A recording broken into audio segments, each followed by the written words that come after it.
Hey, my name's Phil, and I'm the owner of SheetMagic, and I wanted to quickly demo something that I've been working on for weeks and months now. It's this new conversational interface, conversational agent interface on the sidebar here. And you can see here that I've pre-populated this sheet with some Pokemon cards, 6 to be exact, and their respective card numbers.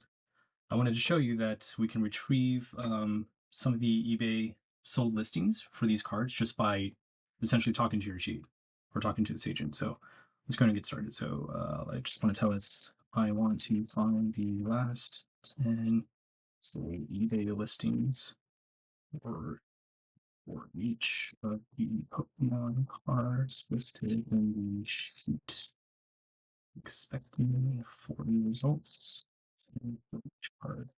Adding some guards so that the agent doesn't kind of balloon my results.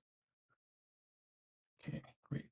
Enter, and we can kind of expect to see our 6 parallel bubbles kind of showing that we need to approve before we can actually continue.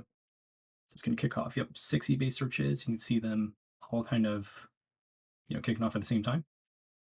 Don't worry, you don't have to approve each and every one. There's another bubble that pops up that says, go ahead and approve all of them at once. You can see the total integration credits, not to be confused with your AI tokens.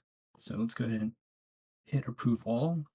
And what this is doing in the background is sending off 6 separate requests, one for each of the Pokemon cards.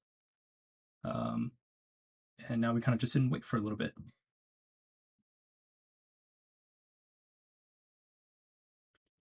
There should be another bubble that pops up that says how you want to format your results. So you can see here, yep, I finished fairly quickly.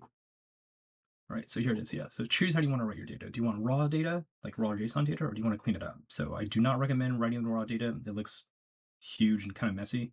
Let's go ahead and clean that up. And what we should expect to see are brand new tabs, one for each of the Pokemon cards in the original sheet. And that's it. Thank you.